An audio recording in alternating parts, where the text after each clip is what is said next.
Kyiv, the mother of Rus cities, the Rus lands. In the year 862, as reported by the famous Nestor the chronicler, northern Slavic tribes seeking to quench the fire of civil strife and heeding advice of a Novgorod elder Gostomysl, decided for a step unprecedented in the world history. A ruler from other lands was invited to govern their lands. Vikings, former enemies of Slavic people, were called to power. According to Nestor, the Novgorod Slavs, along with tribes of Krivichi, Ves and Chud, sent an envoy across the sea to Viking Rusas. Their message was simple yet loud and clear: our land is vast and rich, but there is no order on it. Come be our princes and rule among us. Heeding those powerful words, three brothers, Rurik, Sinius and Truvor, agreed to rule over those freedom-loving people who could not put their freedom to good use. So in the year 862, the history of Russian monarchy began. Rurik arrived in Novgorod, Sinius in Beloozero, home of the Finnish tribe Ves, and Truvor came to Izborsk, city of Krivichi. These lands were called the Russian lands in honor of Rus Viking princes. Soon, two of Rurik's men, Askold and Dir, headed to Constantinople with a small party of loyal troops. When they saw a settlement on the high slope of the Dnipro, they inquired about its ruler. The answer came that the town's founders, brothers Kishtek and Khoriv, and their sister Libid, had died a long time ago. The peaceful folk were paying tribute to Khazars. The chronicles say nothing of the possible forces' seizure of the city, though Askold and Dir became its rightful rulers. Kyiv was the name of that place, for which high river slopes served as good defense against regular raids of nomadic tribes. The town also was located on important trade routes, such as the legendary Greek route, stretching from the Finnish Gulf down by the Neva and Ladoga Lake, through the Golkhov River and the Ilmen Lake, Lovata and some smaller rivers, down to the Dnipro's headwater and into the Black Sea. For reasons of defense, Kievan princes built their palaces on a high Starokivska mountain, current residence of the historical museum. Merchants and craftsmen lived near the Dnipro, where modern Podil is located. In 879, Prince Rurik died in Novgorod, entrusting the power and his young son Igor with his relative Oleg. Seeking to expand his domain, in 882 Oleg headed towards the Dnipro, along with a small troop and the miner Igor. Smolensk gave in almost without a fight, followed by Lubitsch, the city of Severian tribe. Later, the same year, Oleg arrived at the walls of Kiev. Not willing to risk a fight with his brothers, who were also skilled warriors, he disguised himself as a merchant and invited Princes Askold and Dir to meet at the Hungarian mountain. One part of his troops hid in the boats, while the other laid an ambush not far away. Nestor the chronicler recounts that fateful meeting. When Askold and Dir came along, the rest of Oleg's men appeared from the boats, and Oleg spoke to Askold and Dir. "You are not of the royal birth." Pointing at Igor, he said, "He is the son of Rurik." Upon that, Askold and Dir were killed and brought to the Hungarian mountain, where they now lay buried.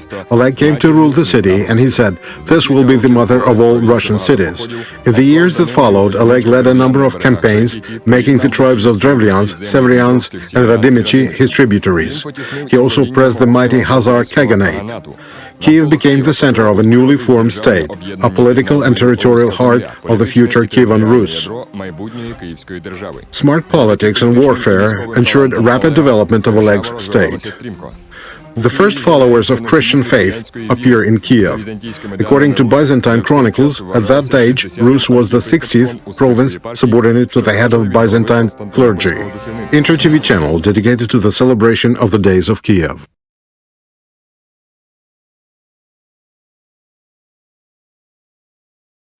Inter TV channel dedicated to the celebration of the days of Kiev. The mother of the Russian cities, Kiev, Oleg and Igor. In the year 902, 700 Rusas, or Kievan Vikings, served in Byzantine fleet, receiving their payment in gold. But being a child of his time, Oleg, tempted by wealth of his biggest neighbor, Byzantine Empire, decided to wage war against it. All lands subject to his rule, Novgorodians, Finnish inhabitants of Beloozero, Rostov-Meria, Krivichi, Severiani, Kievan Polyane, Rodomichi, Duliby, Horvati and Tiverci joined join the Viking cause under his banner. In 907, 2,000 light vessels moved down the Dnipro, each one carrying 40 warriors. Cavalry followed them by the riverside. Emperor Leon ordered to close only the entrance to the bay by a chain, thus welcoming Oleg to wreak havoc on Byzantine outskirts, burn villages and churches. Nestor the chronicler proves his unbiased view by painting the terror wrought by Russes in the darkest tones. At last, he says, the capital city trembled when Oleg attached the wheels to his vessels so that they approached the city walls on dry land. Stricken by that performance, Greeks begged for mercy. They agreed to pay what he demanded, 12 hryvnias for each of his warriors, whereupon Oleg should cease his assault and return to his homeland. The city paid for its peace, and on September 2nd, 911, a written peace treaty was signed between Russes and Greeks. As a sign of his victory, Oleg nailed his shield to the gates of Constantinople and returned to Kyiv. People were in such an awe of his might that they quickly dubbed him the Oracular. For Igor, who already matured into a man, Oleg found a wife named Olga from the lands of Pskov. The chronicle has it that Oleg governed Kyiv for 33 years. Since there is no authentic evidence as to the year of cause of his death, the legend where he dies bitten by a snake crawling out of his horse's skull could well be pure fiction. Oleg was buried on the Shekovitsa mountain, which now has a second name, Olehivka, or Oleg's mountain. Nestor relates that after the death of Oleg, the folks shed many mournful tears. As we see, Oleg could not only rouse fear with his enemies, but he also was deeply admired by his people.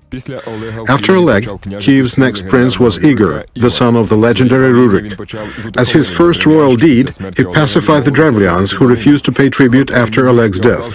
Igor defeated them and put them under even heavier tribute. Afterwards, he tried to tame the unruly tribe of Ulichi, who dwelt in the lower Dnieper. They were forced to leave their places and settle between the Bug and Dniester. After their departure, all the length of the Great Greek Road was controlled by the great Kievan prince. In 913, Igor begins his great assault on the Caspian lands. The legend has it that 500 Russian vessels, each housing 100 warriors, went down the Dnipro to the Black Sea. They made a southern turn around the Crimean Peninsula and entered the Sea of Azov. Past the Don River, they covered some distance on wheels until they finally reached the Volga. There, the warriors split forces and spread it along the Volga and Transcaucasian lands, wreaking bloody revenge for all the past offenses. As the Arab historian recounts, the Russes shed people's blood, captured children and women, pillaged and plundered, burned villages and towns. On their way back, after ravaging the rich Caspian lands, the Russes were encountered by a mighty army of Khazars. In the fierce battle, which lasted for 3 days, almost all Russian warriors perished. In 941, Igor marches out to Constantinople. As reported by his contemporaries, the fleet consisted of about 1,000 vessels. They were countered by the Greek fleet, rigged with a flamethrower, the famous Greek fire, which used oil as a combustible. As soon as their opponents closed in on each other, Greeks began showering flames on Igor's fleet. The wooden ships caught fire instantly, and most of them met their death. Such was the sad outcome of Igor's campaign against Constantinople. In 945, Igor paid visit to Drevlians to collect a regular tribute. Upon taking his due, Igor let most of his men go and went to Iskoristan with a small regiment, now seeking to collect his personal tribute. Drevlians, revolted by double extortion, attacked Igor's weak retinue. The legend describes Igor's brutal execution. His legs were tied to 2 bent trees, which, when they sprang up, unbending, ripped the prince's body apart. Inter TV channel dedicated to the celebration of the days of Kyiv.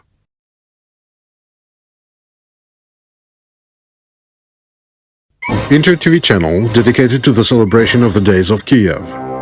The mother of the Russian cities, Kyiv. Olga, Sviatoslav and Volodymyr. Having Prince Igor slain and buried not far from Iskoristan, the Drevlian Prince Maol attempted not only to free his people from the power of Kyiv, but also to seize the power. His attempt was not successful, however. Princess Olga, Igor's widow, brutally suppressed the revolting Drevlians. The first envoy from that unruly tribe was buried alive along with the boat which brought them to Kyiv.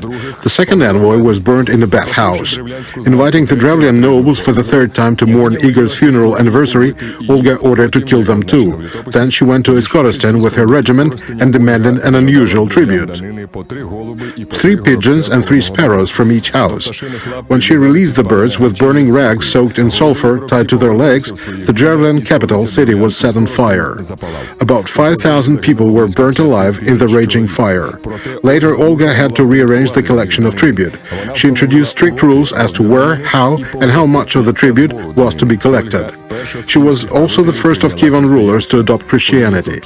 In 957, she went to Constantinople, where Patriarch personally baptized her in a traditional ceremony. Byzantine Emperor Constantine, the Purple-born, became her godfather. The son of Igor, Sviatoslav, is known in history as a talented military leader. His efforts helped joining more new lands to Kyiv, Vyatychi and Moldovan tribes. He fought successfully in the Caucasus and the coast of Azov, conquering Tmutarakan on the Taman Peninsula and repelling the Pechenegs. Sviatoslav shattered the Khazar Khaganate, putting an end to its existence as a state. Scared of Rus's growing strength, Byzantium engaged them in a quarrel with the Danube Bulgarians. In one mighty blow, Sviatoslav defeated Bulgarians. Their land seemed so appealing to him that he decided to move his capital to Pereyaslawets on the Danube. Although such serious onslaught of Sviatoslav posed a serious threat to Byzantium, Emperor John Tzimiskes initiated a struggle with Sviatoslav for the rule over the Danube. In one of the battles that followed, an army of 100,000 Byzantine soldiers cornered the Russes and inflicted their defeat. The great prince went homeward with the rest of his troops. In the year 972, he was ambushed by Pechenegs near the Dnipro. Sviatoslav died in that battle. Historians consider the times that followed after Sviatoslav the golden age of Kievan Rus. The state was then governed by Volodymyr the Great, who managed to succeed where his predecessors failed, prompting all the Eastern Slavic lands to join Kievan Rus, whose borders now stretched from the Carpathian Mountains and Przemysl to Cherven and Brest in the west, to Suzdal and Upper Don in the east, from Novgorod in the north to Tmutarakan in the Black Sea in the south. Finally, and most importantly, Volodymyr made Kievan Rus a Christian state. He marched with his army to the richest Crimean city Korsun and captured it. He demanded from Greek rulers to give him the hand of their beautiful sister Anna, threatening to do the same to Constantinople as he did to Korsun. He received an answer saying that marriage with heathens was against Christian traditions. Volodymyr was christened in Korsun. All of his men followed suit. Upon his return in Kiev, he baptized his 12 sons in a stream which ever since bears the name Krishchatek. Later, the prince baptized all Kievan folks in the Dnipro and Pachina. The path of Russes to Christ was not an easy one. By sword and flame was Novgorod christened, and many times people revolted against the new religion. It took 100 years for the new faith to set roots in Kievan Rus. Most of the Volodymyr's great deeds were continued by his son Yaroslav, whose special attitude towards culture and education earned him a name, the Wise. European monarchs considered an honor to tie his family relations with Yaroslav the Wise. His daughter Anna married the French king, while Elizaveta and Nastasia married Norwegian and Hungarian kings respectively. His son Vsevolod took the Byzantine queen as his wife, and Sviatoslav married the sister of Archbishop of Trier. Inter TV channel dedicated to the celebration of the days of Kiev.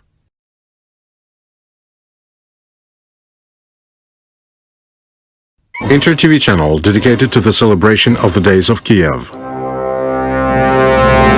Kiev, the mother of Rus cities. Yaroslav. During the rule of Yaroslav the Wise, Kiev reached the height of its heyday. It was then that the city's infrastructure was formed, and to this day it can still be seen in the city's general plan. The river Pachina, which now has disappeared, used to be the Dnipro's tributary, forming a cozy bay. It can be easily said that initially Kiev was not built on the Dnipro but on Pachina. Here Podil appeared with its houses and workshops of craftsmen. In the heart of Podil lay the Great Market, which spanned from the modern trade square to Zhitny Market. The trade activities began from boats in the bay and continued farther in the countless shops. Merchants came from Smolensk, Novgorod, Chernihiv, Byzantium, Near East and Europe. Conspiracies also sprang up from the square. After holding their council, the dissented merchants streamed their anger at feudal lords, and even the walls of Upper City could not hold them back. This was the case in the years 1068 and 1146. The Upper City was divided by walls and fortifications into the city of Volodymyr, the city of Yaroslav, and the city of Izaslav. The wall with 3 gates surrounded the city of Volodymyr. One of the gates led to Podil near the modern Andriivska church.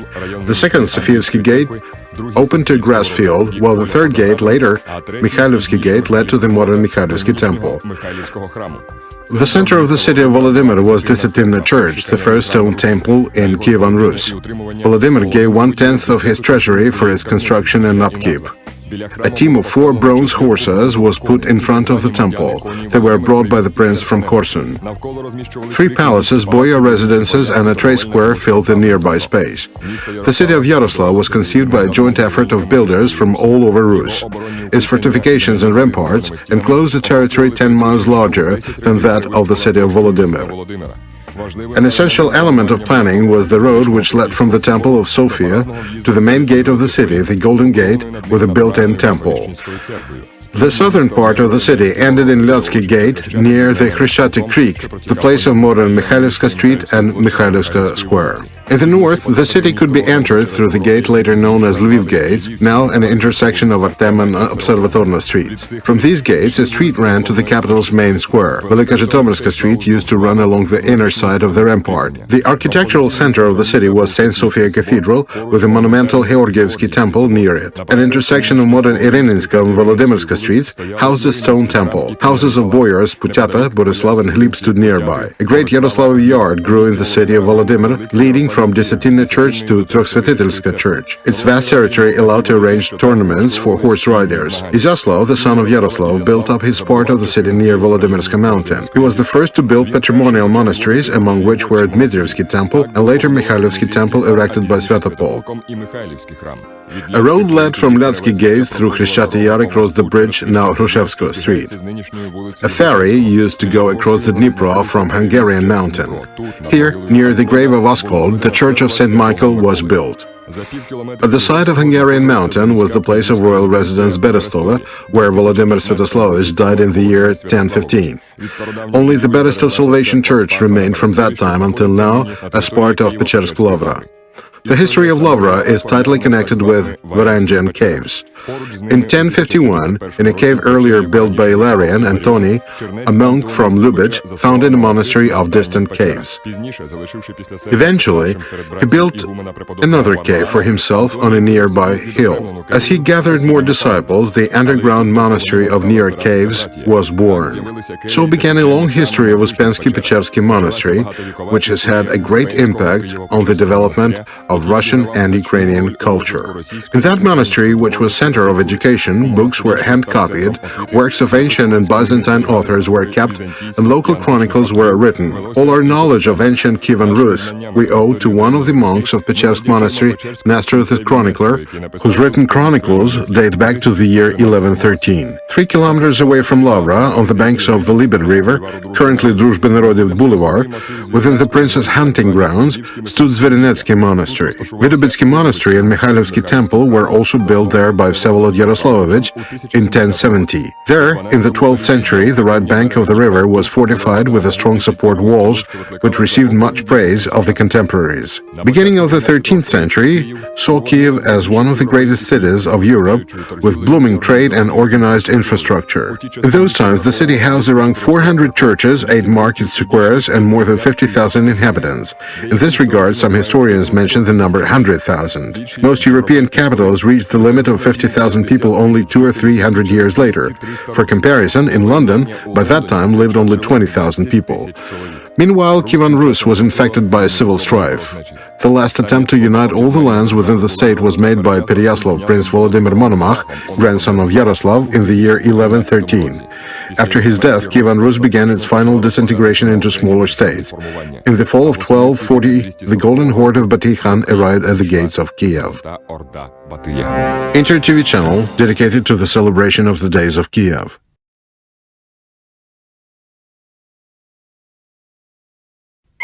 Inter TV channel dedicated to the celebration of the days of Kiev.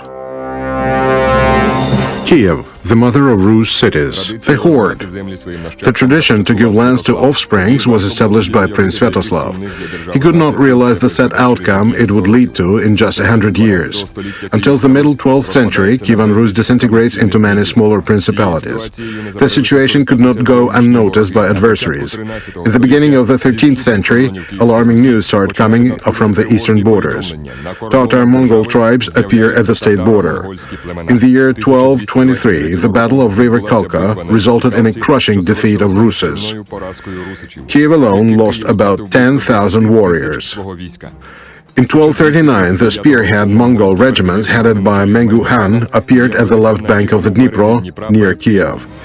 Stricken by the city's grandeur, the Huns sent an envoy to Prince Mikhail of Vsevolozh with an offer to surrender the city peacefully. The offer was declined, although the prince, sensing danger, fled to Hungary. Mengu Han's army did not dare to attack the city. They retreated to join the bulk of Baty's forces. In 1240, the throne was seized by Danilo Halitsky, who set his vassal Dmitro at the hand of Kyiv.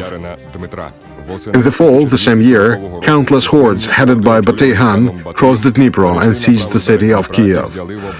The chronicles speak of such great masses of enemy that the city folks could not hear their voices for the creaking of carts, neighing of horses and bellowing of camels. The city defense coordinator was Dmitro. Resistance of the city was so fierce that the Han was forced to give rest to his army. With the help of battering rams, Mongols managed to break the defense at Lyatsky gates.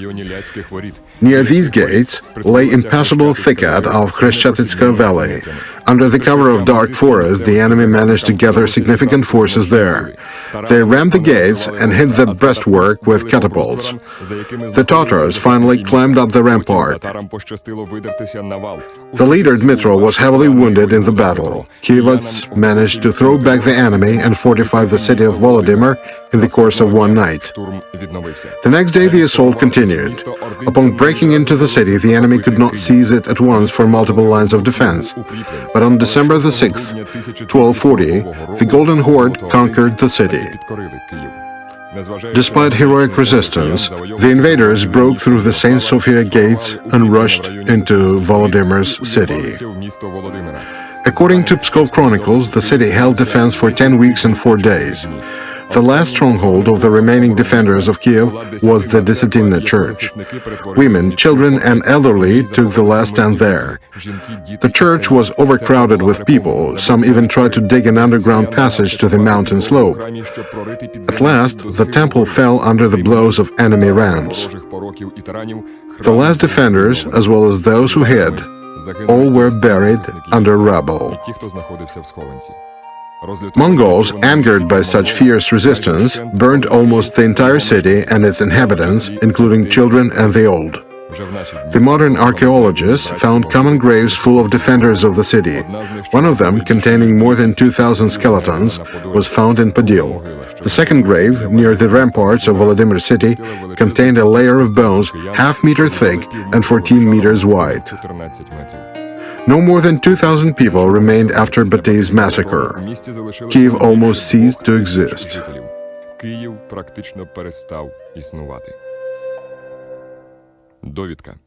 A historical reference. In the year 1240, Kyiv inhabited about 50,000 people, or 100,000 according to other sources. After the destruction by Batey Han, it took almost 6 centuries to make it 50,000 once again. Only in 1845, the population of Kyiv reached that number. Inter-TV channel dedicated to the celebration of the Days of Kyiv.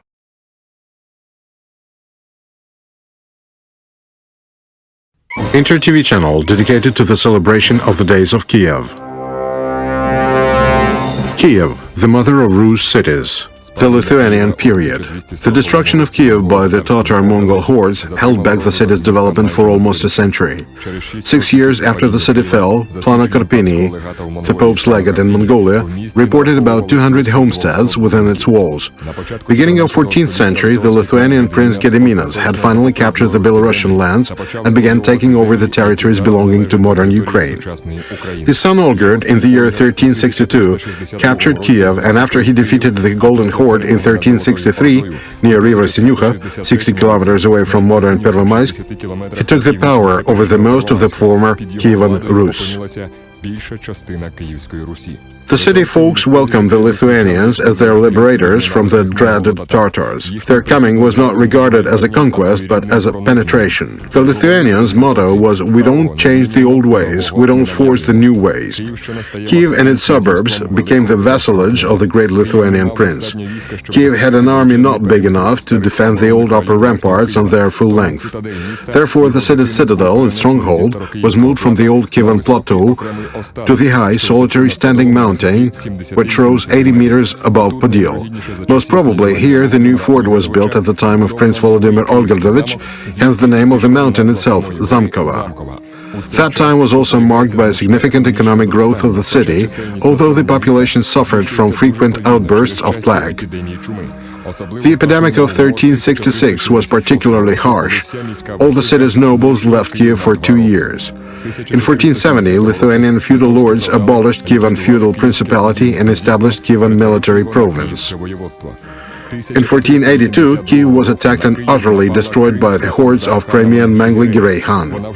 Lots of people were slain and part was taken captive to Crimea.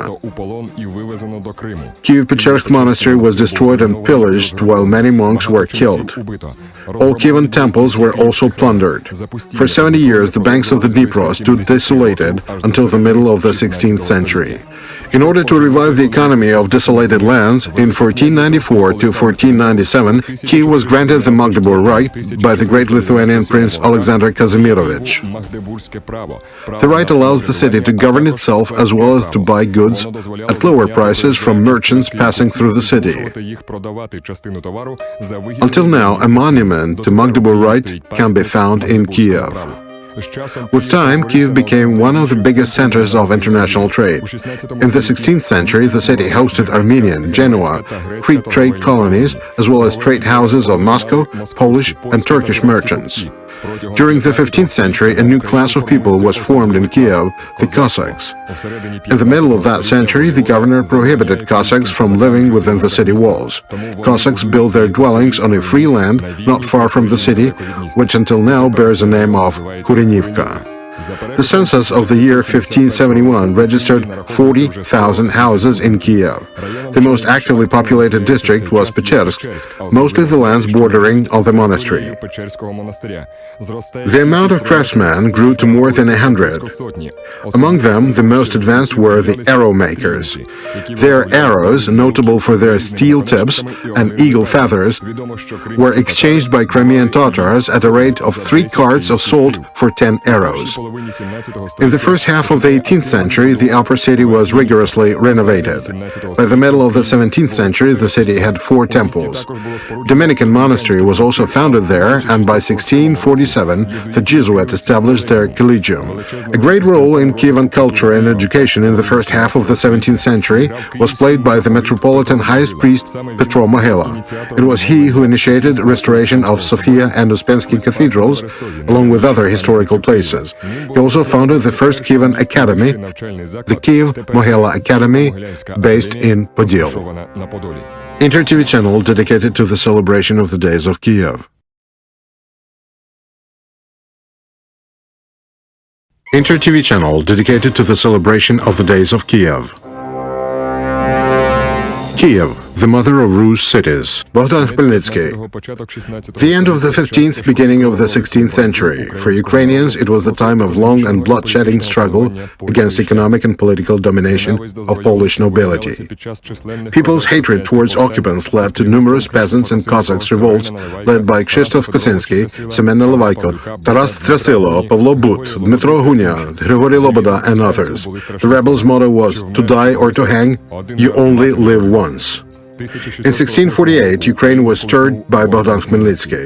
The revolt began in Zaporizhzhia Sich and quickly spread across Ukraine. On December 11, 1648, the uprising shook Kyiv. The rebels seized the castle with cannons and ammunition along with the city hall. After several successful battles with Poles near Zhovty Vody and Pilyavtsi, in February, 60th Army marched into Kyiv on December 23, 1648. Polish nobles managed to pillage the city completely before they finally fled. They even took fragments of frescoes from the walls of Sofia Cathedral. Khmelnytsky entered the city through the Golden Gate. There were bells ringing in every church and cannons saluting. Khmelnytsky began to openly speak about Ukraine leaving Rzeczpospolita. In February 1649, he held negotiations with representatives of the Polish king, where he proclaimed, "Kyiv is mine. I am its master and warlord." Successful battle near Zboriev in 1649 led to signing of a peaceful treaty which granted Khmelnytsky the domain of Chernihiv, Kyiv and Podillia. But everybody understood that the war wasn't over. Poland was gathering its strength. In June 1651, Ukrainian army suffered a mighty blow at the battle near Berestechko. Capturing Chernobyl, Dymyr and Vyshgorod, the attackers came close up to Kyiv. The local garrison was forced to retreat. On July 25th, the Polish-Lithuanian army of Hetman Janusz Radziwiłł stormed the city. A terrible fire broke out. The city was plundered and its inhabitants massacred. The Cossacks, who eventually had to leave Kyiv in September, cried when they saw the ruined and devastated capital. There were almost no survivors. Dead bodies lay everywhere, while dogs rummaged among the ashes. Podil took most of the damage from the fire, which destroyed around 2,000 houses. Bogdan Khmelnytsky was forced to sign a burdensome treaty which restored the Polish rule almost completely. This happened on September the 18th in Bila Tserkva. During the next year, the Polish raids on Kyiv continued, although none of them was successful. Khmelnytsky realized that he wasn't strong enough to defend Ukraine's independence on his own. After long hesitations whether to join forces with Turks or Russians, the Council of Ukrainian Cities, along with Kyiv, decided in favor of Moscow. On January the 8th, 1654, the Pereyaslawski Council took place. The military union, signed by the Russian Tsar, granted Ukraine the right to elect its hetman and local governors. Cossacks retained their previously owned estate and property. Hetman retained his right to foster relations with all countries except Turkey and Poland. In March 1654, after negotiations between Russian government and Cossack officers, Kyiv received a charter granting it independent administration and law courts. The time of prosperity was returning to Kyiv once again. The city grows bigger, with Lukyanivka and Kirillivska Street, now Frunze, being added to the plan. In 1679, the Cossacks of Hetman Ivan Somolovich began building fortifications around Pechersk-Lovra, later known as the Old Fort. The upper city had its rampart rebuilt and reinforced. Pechersk and Podil were connected with the upper city by trenches. A new road, built in 1711, had to improve communication between districts. Its length closely corresponds to modern Hrushevskoe Street and Volodymyrsky Slope. Fortifications were also built from the side of the Dnipro and Obolon. Beginning of the 18th century saw the creation of Kievan province, and at the end of the same century, after all right bank Ukraine was annexed to Russia, Kyiv gained an official status of a province center. It had become one of the biggest administrative, industrial and cultural centers of the Russian Empire. Inter TV channel dedicated to the celebration of the days of Kyiv. Inter TV channel dedicated to the celebration of the days of Kyiv. Kyiv, the mother of Rus cities, the Russian Empire. In the beginning of the 18th century, the Kievan province was established. The status of a province center was granted later in the same century, after the whole of the right bank Ukraine was annexed to Russia. In the second half of the 18th century, a number of large state enterprises appear in the city. Kyiv's arsenal was built during years 1750-1763 as the first factory for production and repair of artillery. It has been active since 1764. Due to singularity of its geography and location, Kyiv had never been a continuous city until the 18th century. Each of its three parts, Podil, Pechersk and the Upper City, had their own administration. The Upper City was governed by Sofia and Mikhailovsky monasteries and partly by the High Command of the Russian garrison. Pechersk, where all administrative buildings moved to since the establishment of Kievan province in 1708, was under the jurisdiction of Governor-General and partly Pechersk Monastery.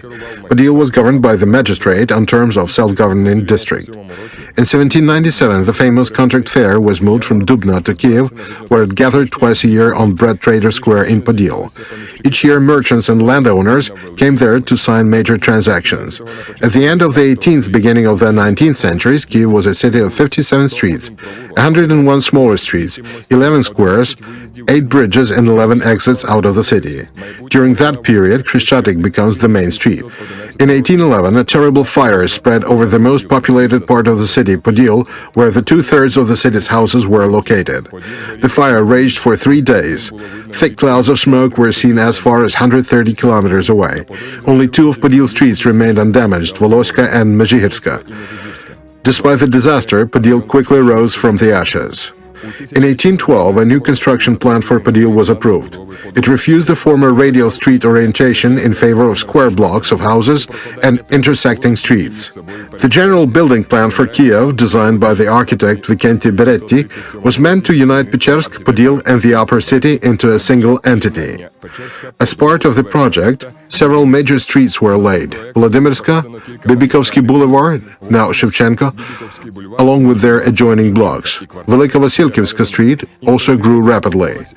In 1842, the construction of University building was finished. Alexandrivska Street, now Hrushevsko, was prolonged further. During 1848 to 1853, a chain bridge was erected. In the next 40 years, the number of educational facilities increased from 38 to 152, while their number of students grew from 5,460 to 22,000. The Polytechnical Institute was founded in 1898. 1862, a new factory, now known as Bolshevik, began its work. From 1870 to 1872, the city's water supply system was put into operation. The sewerage system followed in 1894. The first electrical tram in Russia and the second in Europe rumbled down the street of Kyiv in 1892. Its route went along the modern Volodymyrsky slope, which connected Podil and the upper city. The telephone lines have been operating in Kyiv since 1888. The city administration during 1870s had gradually moved from Pechersk to Khreshchatyk. Here, during years 1874-1876, the building of town council was erected. The first major chain bridge across the Dnipro, and the longest one in Europe of that time, was finished in 1871. The first circus house appeared on Horodetsko Street. In the early 20th century, Kyiv expands its territory. While it constituted about 64 square kilometers in 1904, after annexing Solomenka, Baty Mountain, Protasiev Yar, Shulavka and Karavai Dachi in the first decades of the century, the territory expanded to 1,234 square kilometers. Kyiv's governors constantly improved the city's good looks. By the early 20th century, Kyiv was one of the most beautiful and organized cities of Europe, a pearl in the royal crown. Inter TV channel dedicated to the celebration of the Days of Kyiv.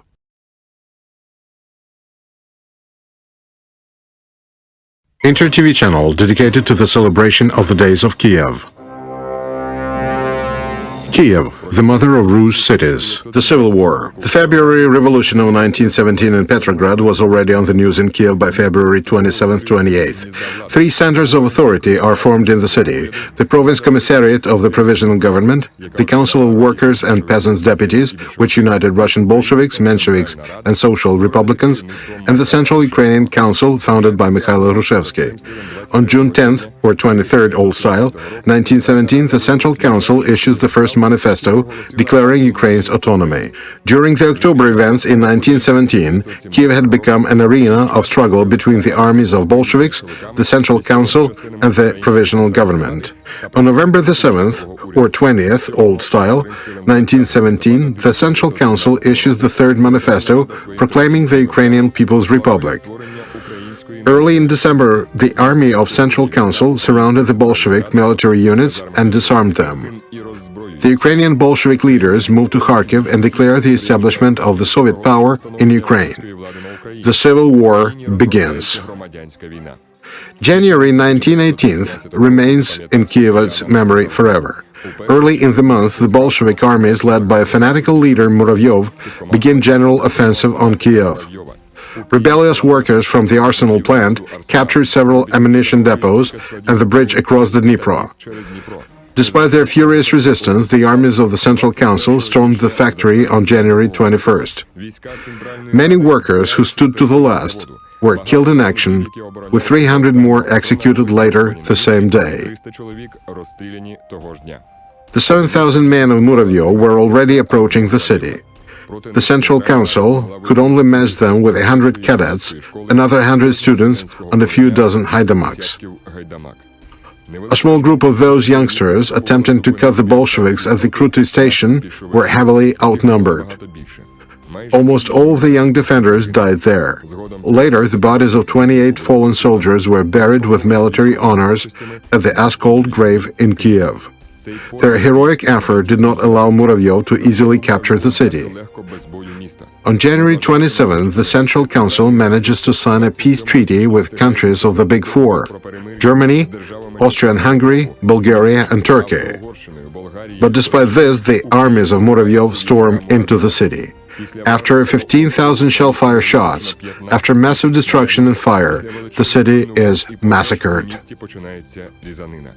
Muravyov was the first during the Civil War to use noxious gases prohibited by all international treaties as a bigotry weapon. Those gases helped him to seize all bridges across the Dnipro and break through defense systems of Ukrainian armies on the Dnipro slopes. On March 1st, the city is invaded by German troops, which renew the power of the Central Council. In 1918, the Kyiv region had lived through several political regimes: the one of Hetman Skoropadsky, the UPR Directory, and the German-Austrian occupants. The partisan movements of Nestor Makhno spread in Tarascha and Zvenigorodka provinces. The armies of Hetman Skoropadsky were defeated on November 18th near Motovilivka. Soon afterwards, Hetman renounced the power in favor of the Directory. In 1919, Ataman's people began Jewish pogroms in Kyiv. In the summer of the same year, Kyiv region was occupied by General Denikin, who brought social and cultural oppression as well as new Jewish pogroms. Eventually, Denikin was forced out of Kyiv by the Soviets, although in May 1920, Kyiv was invaded by the Polish army of Pilsudski and the army of UPR. For some time, the front line stabilized along Vyshgorod, Brovary and Borispil. In June 1920, the Soviet armies launched a counteroffensive, pushing the front to the north of Kyiv. On June the 12th of the same year, the Red Army captured Kyiv and finally renewed the power of Soviets. Inter TV channel dedicated to the celebration of the Days of Kyiv. Inter TV channel dedicated to the celebration of the Days of Kyiv. Kyiv, the mother of the Rus cities, the Great Patriotic War. On the very first day of the Great Patriotic War, the fascist aviation ravaged Kyiv with a series of horrible attacks. At the beginning of July, German tank and mechanized formations broke through the Soviet defense line to the east of Novgorod-Volynsk and approached the capital of Ukraine. The Southwestern Front troops were divided into two groups. The Northern Group and the Fifth Army advanced towards the town of Korostin. The Southern Group, the 6th and the 12th Armies, were isolated by the German army from the basic forces near Uman. At the beginning of August, when retreating, these two armies were encircled and suffered huge losses. According to the German data, over 100,000 our soldiers were taken prisoner. But the attempts of the Germans to take Kyiv by storm proved unsuccessful. Kyiv capitulated on the general headquarters order only after the German command had redeployed considerable forces from Moscow direction, took on the flank of the southeastern front, and encircled its four armies. According to the German estimates, 6,500,000 Soviet soldiers were taken prisoners. On the 19th of September in 1941, Germans entered the city. 5 days later, buildings in Khreshchatyk, mined by the Soviet army during their retreat from the city, began to explode one after another. Series of terrible explosions destroyed the buildings of Children World Store, ruined the circus situated in Karl Marx Street, presently Gorodetsky Street, the Continental Hotel with the headquarters of the German garrison, and the adjoining blocks. Bottles with inflammable mixture were kept in attics of many houses since the time of defense. They did their job. The German troops set pumps at the Dnipro and laid a hose, but some of Kyiv residents cut them. Buildings were blowing up. Khreshchatyk was almost wiped off the face of the earth. Inhabitants of neighboring houses were watering roofs to keep their homes safe from fire. No more attempts to extinguish the flame were made. It had been raging for 4 days. The command of Einsatzgruppe Z took the advantage of these events to deal with Jews. On the 28th of September, about 2,000 announcements were made in the city. They ordered the Jews to take their documents, money and valuables and to gather for further removal at the crossroads of Melnikova and Degtyaryova Street. Early in the morning, dozens of thousands of people set out across the whole city to Babi Yar in its outskirts. Jews, men, women and children were ordered to take off their clothes and to pile them separately from their valuable things. Then they were taken down by groups. On the slopes of the ravine, narrow paths were laid. At its opposite side, 2 machine guns were set. In 2 days only, the 29th and the 30th of September, the Nazi massacred 33,771 Jews. Their bodies were buried in a ditch 200 feet long and 10 feet deep. For 103 weeks in a row, every Tuesday and every Friday, Hitlerites herded people for execution in Babi Yar, notwithstanding their nationality. After that, those who were tortured in murder buses because of their implacability to the new Hitler's regime were brought there too. Babi Yar became an enormous international common grave. For 2 years, it had been a place of mass executions, since the 29th of September of 1941 up to the 29th of September of 1943. In the summer of 1943, Germans began to cover their tracks. Prisoners of Sedets camp, situated 300 yards away from Babi Yar, were made to dig huge graves and to burn bodies of the shot people. According to Ukrainian historians' estimates, about 150,000 people were exterminated in Babi Yar during the time of occupation. Some documents give an official number of 220,000 victims. At the end of September of 1943, the troops of the First Ukrainian Front, under the command of Nikolai Vatutin, moved out to the Dnipro in the area of Kyiv. The forced crossing of the river brought a capture of 2 places of arms in its right bank. That to the north of the city at Lytysh-Vyshgorod line, and the other one to the south at the area of Bolshoi Bukrin. The Soviet army offensive from Bukrin bridgehead wasn't successful, as its small size hindered the sufficient concentration of troops and military equipment, and the enemy had strong defense line at their disposal. At the same time, the troops of the 38th Army, acting in the direction of the additional attack, slightly expanded Lytysh bridgehead. Hence, the General Headquarters ordered the War Council of the First Ukrainian Front to shift the main attack to Lytysh bridgehead. That's why the 3rd Guards Tank Army and the artillery of the High Command Reserve were secretly redeployed there. On the 1st of November, the troops of the 40th and the 27th Armies went into offensive from Bukrin bridgehead, and it diverted the enemy's attention. On the 3rd of November, following a strong artillery preparation and the attacks of the 2nd Air Force Army, the 38th Army and the 5th Guard Tank Corps struck their main blow from the Lytysh bridgehead and broke the enemy defense line for 3 to 7 miles. The first tanks of General Rybalka entered the city of Kyiv and Askold, Olga and Sviatoslav, Vladimir and Yaroslav, Voivod Dmitry and Bogdan Khmelnytsky, Petro Mohyla and Mikhailo Hrushevsky from Nevki along the Tankova Street. Today, it's a narrow, crooked path hidden between the hills of Beresteyski Park. Those tanks came to return freedom and glory to Kyiv, the mother of the Slavic cities. At midnight, the Soviet units broke through the center of the city. Kyiv had been liberated by 4 o'clock in the morning of November the 6th. This project of Inter-TV channel tried to tell about more than a 1500-year-old history of Kyiv, basing on written sources and officially acknowledged historical facts. Coins and things found on the territory of the present-day Kyiv, however, testify that the history of the mother of the Slavic cities began not in the middle of the 1st century AD, but at the turn of the millennium. Kyiv happens to be not 1,500 years old, but 2,000-year-old. Can a church legend written down in 1116 by Father Superior Sylvester prove it? According to Christian mythology, Apostle Andrew ascended a high hill at the place of future city and put a cross at that spot, predicting that a big city would arise there. Who knows what had truly happened? But the truth is there only for those who search for it. Let's search together. The project is authored by Valery Babich. Script: Alexander Babich, Valery Babich.